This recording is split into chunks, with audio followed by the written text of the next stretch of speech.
This is the Bahamas Tonight, the Northern Edition. Good evening. I'm Sabrina Brown. Thank you for joining us. Topping the news tonight, the Ministry for Grand Bahama and the Member of Parliament for West Grand Bahama working in conjunction with private entities to improve the quality of life for residents in the Western District. Stakeholders toured a community in Holmes Rock today where a new water system will be installed. Megan Shepherd has the details. For over 3 decades, families in the Holmes Rock community has had to rely on private wells to supply their families with water. But now, thanks to a public-private partnership, some 102 families will have access to running city water. Residents in sections B and C will be the first group to have their water system installed. The potable water project has been underway for some 2.5 weeks now and is expected to be completed in 2 more weeks. Minister for Grand Bahama, the Honorable Dr. Michael Darville, noting that this new water system will be of major benefit to that community. It is really good after the tour to understand the depth of the project and the fact that this is something that the residents have been crying to various governments for the last 30 years. I'm pleased to be a part of what is taking place and to assure the residents of Holmes Rock that this phased approach for bringing potable water into Holmes Rock is something that the government is fully committed to. We're working very closely with the Grand Bahama Port Authority Utility Company to ensure that the quality of workmanship meet the standard by the government. And very shortly, we will love to see running water in the homes in this area. Wall Construction is spearheading the project, and President Godfrey Waugh says so far work is going smoothly. He says previous to these upgrades, residents relied on small freshwater wells that could be costly to maintain. They had to install their own well pump, they had to install their own pressure tank, and you know, over the years you go through quite a few pumps. So not only were they burning more electricity to run their pumps, the pumps inevitably also burn out, so they have to replace their system. So this will allow them to get rid of that.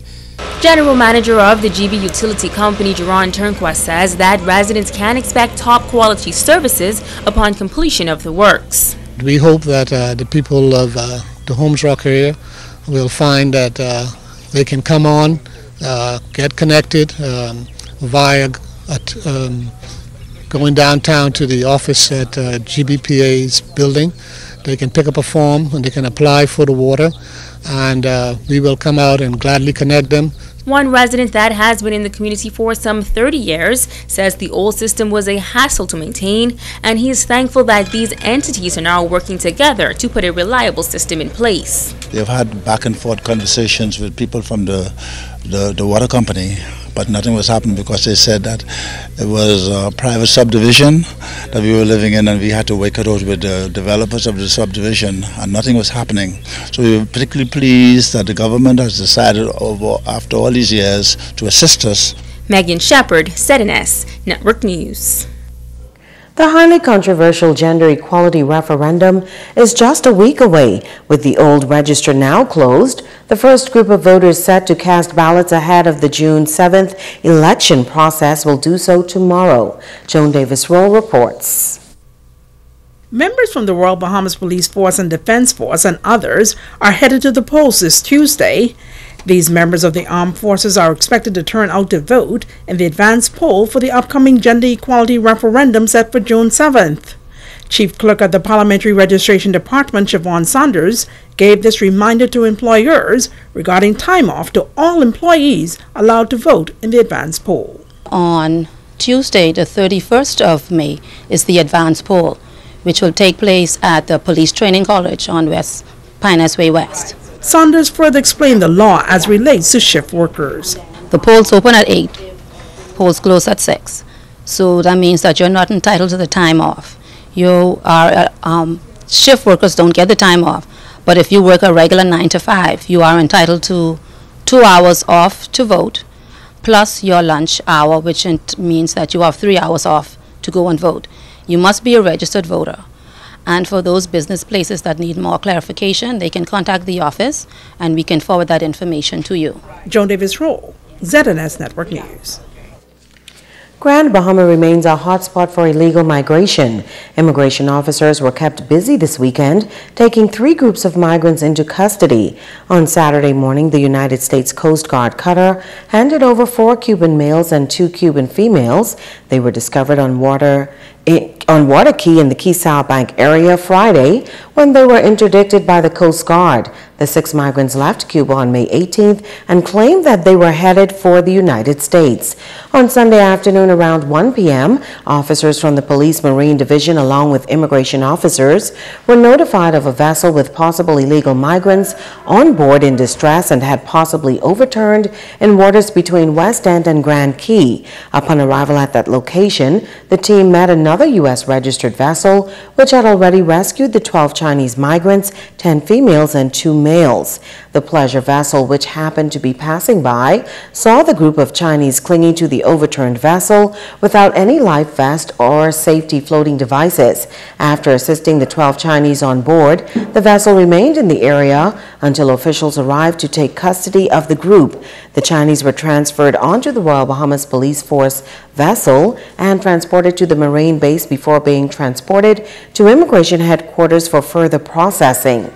Then around 11 last night, officers responded to a tip about a group of Chinese nationals at a location in Lucaya making steps to be smuggled into the United States. When officers arrived, they found 28 Chinese, 22 males, and 6 females, along with 2 Bahamian men, 1 female, and a Colombian man. Immigration officials later determined that all but one of the Chinese nationals had overstayed their time in the Bahamas. They were all taken into custody. Investigations are continuing. Meanwhile, police on Grand Bahama investigating the murder of a 21-year-old man. The victim was sitting in a vehicle on Frobisher Circle around 10 o'clock Saturday night when he was shot multiple times above the body by unknown perpetrators. He was taken to hospital by EMS personnel where he succumbed to his injuries. While police have not released the ID of the murder victim, unconfirmed reports say he is Dexter Bellany of Freeport. This is the 9th murder for the year on Grand Bahama. In other news, the government reflecting on the contributions of a fallen community leader who for decades has played a pivotal role in the development of East Grand Bahama. The Deputy Prime Minister, along with other officials, making the trip to Sweetings Key as an individual described as a giant of a man, was laid to rest. Joan Davis-Roll reports. The Deputy Prime Minister, the Honorable Philip Brave Davis, on Grand Bahama this past weekend, his visit to this northern island, taking him off the mainland and to the fishing village of Sweetings Key. There, the Deputy Prime Minister joined a cross-sector of persons from far and near as they gathered at St. Michael's and All Angels Anglican Church for the funeral service of a fallen master fisherman, a former PLP stalwart councillor, an outstanding son of the soil, recognized as one of the longest-serving local government practitioners, Calvin Ace Mitchell. His commitment to service, to his community, to his church, and to the Bahamas as a whole preceded him. He, for his efforts and his dedication to a cause, was elevated to the rank of stalwart councillor in the Progressive Liberal Party. And that is because of his commitment and service to a cause that he believed in. On my behalf and behalf of a grateful nation, and particularly for the role that he played in our local government affairs, to wish you, the family members, the community, heartfelt condolences on the passing of a great man, no doubt, Calvin Mitchell, affectionately known as Calvin Ace. May his soul and the soul of all the faithful departed rest in peace. In a thought-provoking sermon, Father Earl Hepburn declared that he came to preach to the living, not the dead. He noted that as an avid fisherman, Calvin Mitchell has cast his fishing line for the last time. The local clergyman compelling all and sundry to make a commitment to talk to God. Makes it right. That's what we need to do, people. Have a little talk with Jesus. The woman of Samaria had that talk, you know. Her life was changed. In fact, when you ask people to come to church and serve God, they say, yeah, I come in, but I got to get one or two things together first. Isn't that true? They want to change, you know. But boy, they don't know if they want to just change some of these things yet. They don't know if they want to give up jumping through window yet. Hello? They don't know if they want to change their bad ways yet. Hello? They don't know if they want to stop holding on to that grudge for that person who did them something wrong umpteen years ago. Hello? We want change.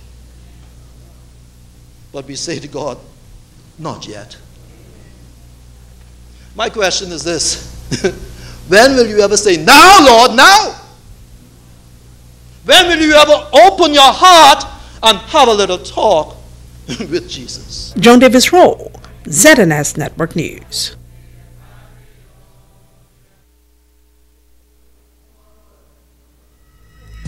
Stay with us. There's more news after this.